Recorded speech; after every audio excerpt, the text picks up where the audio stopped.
can't do everything and realize your potential, right? So at the end of the day, you've got to commit to creating great systems, bringing in great people, having a great training program, right? And then having visibility and reporting systems. And that's the essence of this Remarkable CEO program. Hello and welcome to the Remarkable CEO podcast with your co-hosts Dr. Stephen Franson and Dr. Pete Camiolo. We're thrilled to be on the journey with you and hope to help you make yours more remarkable. We're certain that you'll find instant value to apply to your business and life from listening to this weekly podcast. We celebrate the fact that you choose to invest in your self-development on this audacious journey that is guaranteed to challenge, inspire, and empower you to create a remarkable business as part of a remarkable life, not instead of one. The doctors have trained thousands of chiropractors and leaders around the globe how to create scalable, durable, and transferable businesses and are enthusiastic to teach insights and lessons from their expanding experience. Our hope is, as a listener, you will generate acceleration for your personal and business transformation with results that will elevate you from having a job to owning a business that is remarkable while helping you become the CEO. Hey, welcome back to the Remarkable CEO podcast. Excited to be with you here for this episode. Dr. Pete Camiolo, along with Dr. Stephen Franson. Man, thrilled about these episodes and how well they've been going. We've been getting great feedback from our listeners. We really appreciate all of you who are our listeners. Love being a part of your journey. And really excited about today's topic about really transitioning from moving that job into a business. This is a big lift. It can be a much larger lift than it needs to be. We're here to help you with that. Dr. Stephen, really looking forward to diving into this topic today. Yeah, I love hearing how, the last episode on the 4 seasons of the chiropractic career, how that really touched such a broad audience, right? So for the people who, they're finding themselves in any of the 4 seasons, whether they're in launch or in build or in scale or in exit, this is relevant information, which we were hoping. It's always great, Pete, when you put an initiative together, a project together, you're wondering, am I scratching my own itch here? But there's really an audience for it, and there's an appetite for it. So super excited about that, to hear that message is hitting home. Hey, if you haven't listened to the previous episode, you want to go there. Maybe even before you listen to this one, because today we're going to unpack a really critical sort of subtopic around that, which is taking that job and turning it into a business. And really, what does that look like? Yeah, I mean, Dr. Stephen, you are one of the most articulate people that I've ever met when it comes to talking about this transition. You do such a great job of unpacking it, and I love how you make it so clear. I think we talk about how, clarity is where retention lives, but I think clarity is where transformation and breakthrough lives as well. And I think we can bring clarity to certain things. It really gives us, it puts brings it to a place where we can actually take the behavior element and bring that in, because it is a behavioral shift. We're going to talk about that, we're going to throw out terms, terms are great, but it's behaviors that actually are what they're describing. And so for you to take that term and turn it into behavior, we're going to unpack 3 very specific terms today during our episode. 3 terms you've heard before. All of you have heard these words before. If you got out the Webster's dictionary, you could look them up and look up the definition of them, and we can talk about it. Well, we want to do that, but we more than that want to dive into, what does this actually mean? Like, what does this actually look like? A job, a business. Dr. Pete, Dr. Stephen, come on. Those are just words. They could be say the same thing. No, it's not the same thing. There are 3 characteristics specifically that turn a job into a business. Number 1, being that it's scalable. We're going to talk through that now. Number 2, it's durable. We're going to talk through that. Number 3, it's transferable. So those are the 3 characteristics that differentiate a job from a business. So first one, scalable. One of my favorite words, but it's something I've been hearing more and more recently, Dr. Stephen. We've been hearing this word, and both of us have been influenced by a work by Vern Harnish, Scaling Up. That was a very impactful work for me that I read. And this idea of scaling, and as a chiropractor, wow, totally changed, blew my mind. Yeah, I mean, if you're a Game of Thrones fan, you watched that last episode, and they talked about stories being the most powerful things in the world, right? So I just love that. It resonated with me, because as a chiropractor, we have one of the greatest stories. I think we have the second greatest story, right, for humanity. And to know that, we have this really incredible story that can move populations of people and just can really change their course and the course of the future for the planet, as to how they address their health. So we just have this great story, right? So, but we also have a story here that we're telling inside of the Remarkable CEO. I love our story of, it's a story of transformation, right? It's taking that owner operator and transforming them into a CEO. And it's taking that business, that job, and transforming it into a business. And so that is our story, and terminology is critical, right? So this is a tribe of people. Tribes have a language that they share. It's a shared language. So we do create that clarity around exactly what do we mean when we say scalability, durability, transferability. That level of clarity, I like to say clarity is the greatest accelerant. And that's what we want to do through this program, is we want to accelerate this for you, right? So creating great clarity around the terminology like scalability, durability, transferability is so important, because if you're in this tribe of people, if you're on this journey with us, we're all using that same language, and it creates an accountability around each one of these things. I think I'm going back to, again, an old Bible story, but remember the Tower of Babel, and it was the confusion of the language that caused the scatter. And it's actually that's what created the breakdown. And they were not able to then complete the project because, again, we're not going to get into the whole, the spiritual element of it, but think about that in your business, and in your own journey, that the scatter happens when there's a breakdown in the language. And I think about that in our own clinics, and how, like, who's saying, you said what when they checked in, you said what when they checked out, like, whoa, we're giving mixed messages here. And then there's breakdown. Well, the same is true in your business, and how you perceive it in your own mind, the conversations going on in your head, what you're saying, what your team is hearing. It's like, wait a second, doc, like, I'm hearing multiple things. So that is a big part of what we do here at the Remarkable Practice and the Remarkable CEO, is we help you really take ownership over your language, over these terms, understanding them, and then, actually, how does this translate into the business, into execution, right? So it's a nice thing to talk about. Well, let's talk about scaling your reported findings. Well, okay, I'll tell you something that happened. Dr. Stephen, you had a similar thing. I had 2 degrees of scale. One was, moving from doing a one-to-one to a group report, right? That is a scalable transformation for example. And then there was another scale for me where I transitioned from doing a group where I was doing the group to the other doctors doing the group. And then there was another scale, which was when none of the doctors did it because it was a video, right? So it's like, we just kept scaling it up to the point where it was like, whoa, like, this is very, very scalable process, that everything in our business hinged on that. That's just one example of, it's a behavior that has to come with it. But then I had to communicate that with my team. I had to own it first myself. I had to decide, yes, I'm going to do this. And then I had to recruit and invite my team into this journey with me. Hey, we're going to scale. Because you know what scale looks like, Dr. Stephen? It looks like needing some help from other folks. So you've got to know where you want to go, which goes back to what we're going to get into in probably a few episodes down the line. I know we go into this in our academy, but the vision story and having the values and the vision, getting that so clear, you've got to see that and have that there, because you're going to be recruiting your team. It's a big thing to do.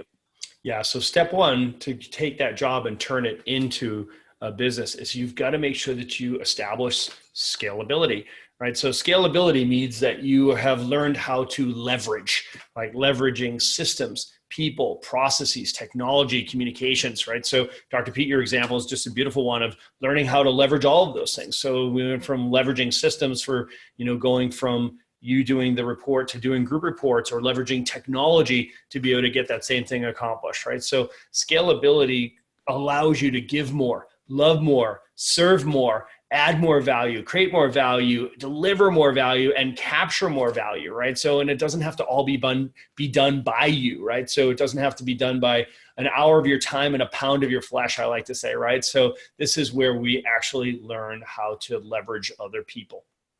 It's interesting because scalability can feel a little bit scary. It can be disruptive, to be honest. I remember when I transitioned from doing my reports, my group reports, to using the video, and I literally had like anxiety. I mean, I was really having a hard time about it, to be honest. And you thought, well, this is smart. Like, it's a good idea. You should do it. I had a hard time. One, because I got tons of value out of doing the reports myself and being in front of the people and making that, doing that teaching and all that. But the second thing was, I didn't know if it was going to work. I just didn't know.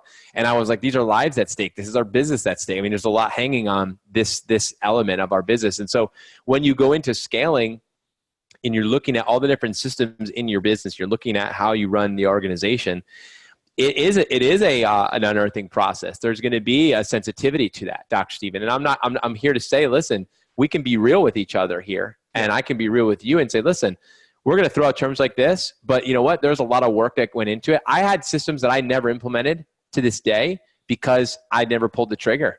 Right. But I intended to, I just never pulled it. But, and maybe there's a time when it comes. But the thing is, we have to be committed to scaling, Doc. We have to, this is the first decision that you have to make. In this transition from owning a job to owning a business, you have to be committed to scale the systems, scale your business. I mean, it comes down to the attachment, right? So it's like, what are you attached to, right? So I go back to, my handicap of being a control freak and being a perfectionist. Like everything has to be done. Let me have it. I want to do it. I want to make sure it's done perfectly. Right. So, that creates great limitation. That's a capacity issue. That's a capacity blocker. We're trying to save the planet. We're trying to make the biggest income, the biggest impact, and the greatest income. We've got to learn how to use this thing, leverage, and let go a little bit. Now, you're not letting go of quality. You're letting go of some of the control that's going to create great limitation in your ability to really leverage and deliver greater value, make a bigger impact. You have to think about this from a mission perspective. You can't do everything and realize your potential, right? So at the end of the day, you've got to commit to creating great systems, bringing in great people, having a great training program, right? And then having visibility and reporting systems. And that's the essence of this Remarkable CEO program. We're going to equip people. We teach people how to do this right so that you'll see the net effect of your organization making a huge impact and a bigger impact. And when we do use DeMartini's law of delegation, and you delegate away those things that somebody could do 80% as well as you do, then what you'll see is the net effect as you fully scale is such a bigger contribution to humanity than you would have been able to do in your career as you held on or you had your attachments to control and perfectionism, right? So really scale is a process of freedom, and it's creating freedom for people so that you can focus on doing the 20 percentile that God's hardwired you to be the best at. And that's where you spend all of your time, energy, and focus, which of course means that's where you're going to make the biggest impact and the greatest income, right? So isn't it amazing that this is such an agricultural process, that it's an upward spiral, right? Versus this downward spiral. That's the key to the remarkable practice as part of a remarkable life, not instead of one. Yeah, I mean, you're hitting such an important point. I just want to make sure that no one misses this, is that when you let go of control, you're not sacrificing quality. This is key, that you're not sacrificing quality. And even the law of delegation of the 80%, I'm telling you what happens is over time, you get quality and quantity increase. You get both quality and quantity increase, because here's what happens, Doc. When you find A players and you have A players who are doing what they do best, they're going to stand on your shoulders and they're going to exceed you. I mean, really, that's the goal, is that whatever you were able to do, that they could take it even further. That's really, to me, that leadership element of, putting people in place. And so as a CEO of your business, you're looking for those people who you can delegate to, but that ultimately that they will surpass you. They will surpass you in their what they're doing now that once you did. And so again, this is, again, we talk about pride and things like that. This is letting go of control is such a conscious discipline. It's such a disruptive activity for people like us on a genetic level. Yeah, it goes 100% against everything that's in us. I mean, literally to the point where at my own home, my wife's like, let the kids do it. And you're like, okay, so they're going to do a crappy job, but I'll let them do it, and so I really have had to learn. It's taken me all this time in my whole life still, and I'm still learning, and I'll learn for the rest of my life. But this is been a difficult. So I just want to relate to any of you who are out there that are like us, that have a difficult time delegating because you perfectionist and you love to have the control. I actually got security from control, actually, Doc. Yeah. I felt security. So actually what happened was I felt insecure when I didn't have control. That was what was exposed. Oh yeah. So I would rather take on the yoke of doing all the work and have my security blanket of control and being a Clydesdale than surrender the yoke, right? And discipline, and take on the insecurity that comes with being out of control. So, that's really that is a fundamental principle here of becoming the CEO is there aren't any shortcuts. This is a methodology. It is refine your systems, right? So it's about having the right systems in place, putting the right people in place, committing to training those people and creating that visibility into the reporting system. So this is the guts of the program so that you can do that delegation and sleep well at night, knowing that the quality has not just stayed the same, it's actually gone up. You know, it's this is such an important subject, and this is where durability really comes in, Doc, because, you know, when you actually begin to scale, you start to be exposed how, lack of durability is present and accounted for. And I'll share just a quick story as we talk about some durability, because, for me, it happened, multiple times, but in particular, when during one of our pregnancies with one of our children, my wife and I, we have 5 amazing children. It was, I think, during our 4th child, the pregnancy with our 4th, so we had 3 other little folks to take care of. And I began to very abruptly, because we found out we were pregnant, and it was like abrupt. There was a shift, and it was like, I'm needed at home, and it was a major. So I had made a decision to say, I'm going to stay at home in the mornings, because that was when it was really bad. She was sick, and I had to get kids to school. I had to get kids up. If anybody has 1 kid, 2 kids, 3 kids, 2 kids in diapers, another kid that's got to get to school, and there's like every single day. Like, there's not like, well, do that Monday, Wednesday, and Friday. No, it's Monday through Sunday, forever until, So like somebody had to do that. Like, there was just some human being actually had to care for the people. They actually need to eat. They need diapers changed. So like I made a decision. I had a practice, I had associates, I had this. So I decided to not go in the mornings. And what happened was, in that first quarter, that next quarter of that year, I watched my clinic like literally just fall apart. Well, to some people, you say, well, that was not falling apart. To me, it was falling apart as a perfectionist. Right. Losing momentum, all those things. And what happened was, I was exposed by that it's not a durable practice. I had doctors in there, associates, amazing. I had systems and all this stuff, but it was all dependent upon me. So Pete, you had gone from job to business, but you had not gone from owner-operator to CEO. You got it. That's exactly what happened. So when that got exposed was when I stepped out intentionally, knowing I had a team, and I hadn't actually stepped in to being the CEO. So I stepped out, but I hadn't stepped in. So there's you do both of those. And the cool thing is, Dr. Stephen, I could have went back into that practice and said, and carried that thing on my back and said, we're going back up to where we were. We're going to get back up to this. We're going to get back up to this. We're going to get back up to this thing. But I didn't. I said, something's going to change. Let's go, right? Yep. Something was going to change. And that's when everything changed for me, Doc. That's when I transitioned to becoming a CEO. I think we're going to save that for another conversation. But the transition of durability there's an intimate connection between the transition of becoming the CEO. They are hand in hand. You can't separate them. That's what a remarkable CEO does. So durability is, if I don't show up, we asked this question on our intake form with clients who want to work with us. One of the questions was, Doc, if you were to not show up on Monday, what would happen? Then if you were not to be there for a week and then a month, and we actually put numbers like, tell us how much money you would lose. And we had them to identify how much money they would lose each with a 1 day, with a week, with a month being gone. And then when would you no longer have a business? And most of them within 30 days, we had over 60% in the stats that we had. Within 30 days, they would be pretty much out of business. They would not be able to sustain. So that is not durable. And that's what our profession, unfortunately, that's what we're dealing with right now. Yeah. Durability is where the rubber hits the road. Really, this is the definitive test. If you didn't show up on Monday, would anybody notice? Right. So not that you won't show up on Monday, docs, not that you're not excited about headed to work on Monday. Remember, we're principled, on purpose chiros who want to save the planet, on mission. Okay. Listen to the wordage.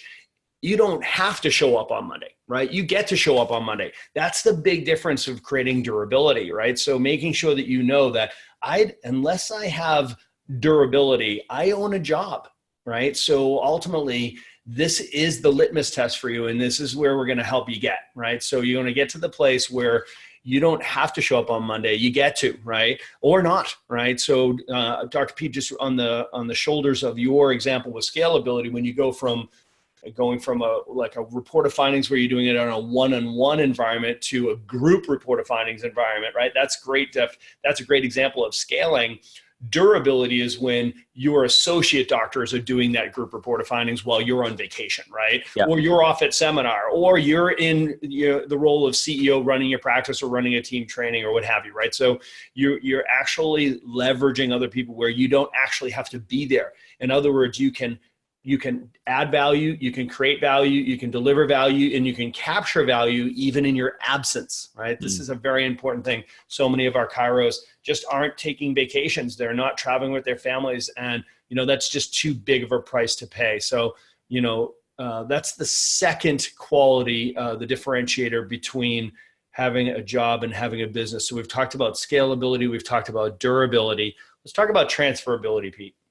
Yeah. So, and again, this may seem like a far off conversation. When you think transferability, you might think, well, I'm not looking to get out of my practice. Actually, it's not about that at all. It's actually about being in your practice and having a transferability internally before it's going to be an exit, and then there's an external transferability. So the transferability is an inside out transferability, right? So we have to go through this process of actually delegating. Dr. Steve, you just described was so cool that, you go from a group report, you do it, to then an associate doctor does it. But the transferability comes where they have been equipped and they have been empowered to take ownership of that now. So now that doctor has as an ownership, or that team member has an ownership, because that's been transferred. I always like to say there's, so we transfer authority, right? Because authority actually comes from above down. And so we transfer authority. We've been given authority as an owner of a business, and you hire someone to come. You have an authority. You transfer that authority over to them. So with that transfer of authority comes a transfer of ownership, right? And so with transferability, we have to do two things. There has to be an empowerment process, and there needs to be an equipping process. So you have to do both. And an empowerment process, really, from when I look at that, is really a shifting in their own identity and how they see themselves in the organization. And so a big part of transferring successfully has to do with the transfer for them and their mindset and understanding of how they see themselves based on how you see them, which then changes how the customers and the rest of the team sees them. So our job as the CEO is to help create transferability by helping each one of the players on their team begin to see themselves in a new way. Because otherwise they just still see themselves having a job, clocking in, clocking out. So the behaviors may be very similar, but the mindset and the identity shifts within them. That's one of the first levels of transformation that has to happen in transferability, is the empowerment process, which is the transfer of authority, which gives ownership. So now that says, listen, I no longer work for you, I work with you. We are part of a team that has a mission, and I am just as important and integral as you are as the next person, so I take ownership over that. That's a big part of a transferability. The other part is equipping, which equipping, I always go back to tools and training. It's tools and training. It's tools and training. To me, to be successful in transferability, we have to transfer tools, and we have to transfer training. That's how one is equipped. Yeah, it's a cultural shift, really, what we're describing here, gang. So, you might be thinking to yourself, as Dr. Pete said, as, I'm decades away from wanting to exit my practice. So this part of the conversation doesn't really apply to me. Please stop thinking that way immediately, because, ultimately you have to build a business to the point of transferability, right? You have to create a saleable asset. I want you to think of it that way. Here's the deal. You might not be selling your practice for 15, 20, 30 years. You'll never regret owning and operating a practice that is built to sell. Okay, so this is the holy grail of running a business from a cultural perspective. You want to build it to sell it. Even if you're saying this is a lifestyle business, like I used to say, they're going to drag my cold dead body out of this adjustatorium one day. I have no interest in selling. Are you kidding me? I'm happy as a clam. I get to do this all day, all life. Are you kidding me? This is great. You know what? Building it to sell it is a cultural thing, and it speaks to you had your eye on one day. I don't know when that day is going to be. It might be next year. It might be 10 years, 20 years from now. somebody else could walk in here and they could look around and they could say, this is a saleable asset. This is something that I could actually buy. I see the value in it. I would be very happy to strike a check because what I can see here is a real business, okay? This isn't just something that's run on your personality. This isn't a bunch of people that are here for the adjustor. They're here for the adjustment. They're not here for the chiropractor. They're here for the chiropractic. And there's a team of people here that have been delegated to really clear roles. They've been trained up in systems and processes that are totally scalable and reproducible. And I know that I can take this thing over and actually go with it and grow it. That's a saleable asset. That is transferability. So docs, doubling back, our definition, our objective, our goal here, the first of the two-step process of creating a remarkable practice as part of a remarkable life, not instead of one. The first step is taking your job and turning it into a business. In future episodes, we're going to hit the second step, which is taking you, the boss, the leader, and taking you from the owner-operator to that of the CEO. Hey, we look forward to unpacking that with you guys in a future episode. Remember, Doc, you can have a remarkable practice as part of a remarkable life and not instead of one. We're excited to be on this journey with you. Now go be remarkable. Thanks for listening. To see the full show notes for this episode, which include quotes and any links mentioned, head on over to theremarkablepractice.com/podcast. There you'll see links to all our past shows as well. If you're enjoying the show, we'd also love to build up our list of reviews on Apple Podcasts. You can leave your 5 stars at theremarkablepractice.com/Apple. Have a remarkable day.